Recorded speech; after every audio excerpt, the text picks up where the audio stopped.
Solus Karis item. We'll start with an opening statement from Coach and then open it up for questions for the student athletes. It's always nice to win, right? We've had the same approach all season to every game. The next game is our most important game. We tried to de-emphasize the fact that this was a playoff game. We didn't want our kids to get too anxious or too high. And we came out exactly as we should have. Focused, with defensive intensity, and an ability to execute on the offensive end of the floor. We're really young, and we've never used that as an excuse all season. But I think it lends to us having lapses at certain parts of the game, and that happened again. UMBC fought back really well at the beginning of the second half, but we staved them off, and that's the most important thing. And we're on to the next round, and we're really happy about that. Open it up for questions for the student athletes only. Karis, 25, you get going early. How did you just start off this game so hot? My teammates did a really good job of finding me. I think that was the key thing, and having confidence that I would be able to deliver on offense. But I think as a whole, it started on defense. 40 minutes for you and Jelena.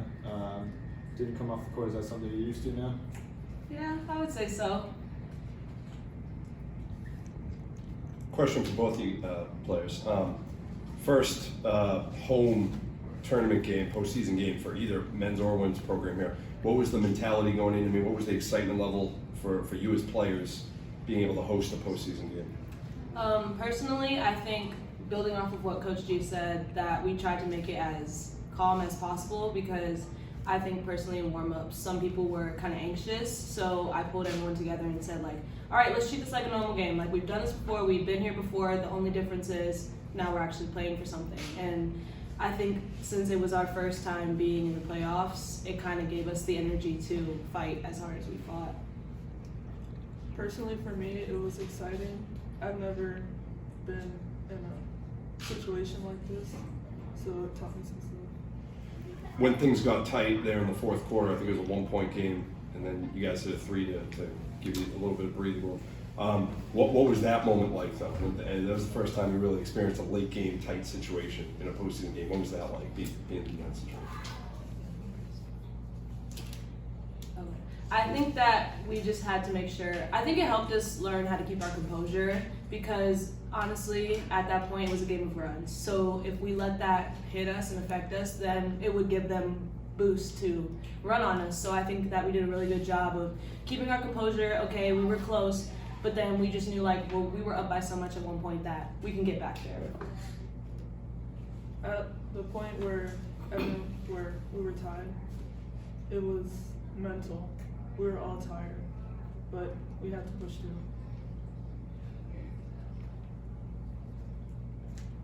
Any more questions for the student athletes? You guys are all set if you want. Thank you. Thank you. Thank you. Questions for the head coach, Tom Garrett. Tom, knowing how youthful the team is, I mean, were you surprised with the start you got off to? I mean, I think it was, you got to the 23-9 lead there. Were you surprised with how well they acclimated to the situation that early? I'm really not. I mean, I see these kids in practice every day, and they're youth by name only, freshmen and sophomores, but we've had freshmen and sophomores start from the beginning of the season. So the old addict is, once you're halfway through the season, you're no longer a freshman. So I'm not surprised by anything these kids do right now, in a good way or in a bad way. Like I said, I see them every day in practice. So the 23-9 start or whatever it was not a surprise at all. The surprise is that we let them back in the game in the second half, because I know what we're capable of. I know how talented our kids are. And I don't care what year you are, when you're as talented as they are and they play as focused as we are capable of, it will be a problem for anybody. Coach, you mentioned that you're already looking ahead, I believe, Maine on Sunday. Where does preparation start for them? That started the second time we went up and played them in Maine. We knew what we were searching for and what we were looking for going forward, and it was to have another chance to play them.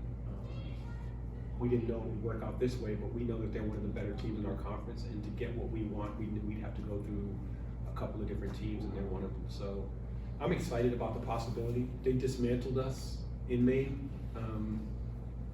but that was just something for us to learn from and grow from. I think we'll be a different team when we go back up there on Sunday. How do you assess Karis's performance? You know, obviously she played all 40 minutes, big scoring night. But just how do you feel like she played all around? Like a second team all conference kid. Yeah. Like she's capable of playing. She didn't waver. Her confidence never faltered. She didn't shoot as high a percentage as she's capable of, but she has to do a lot for our team, and sometimes that creates shots that aren't really conducive to a high percentage of making. But she has to do that to keep everybody else loose and able to do what they're capable of doing when they get the opportunity. I know you try to keep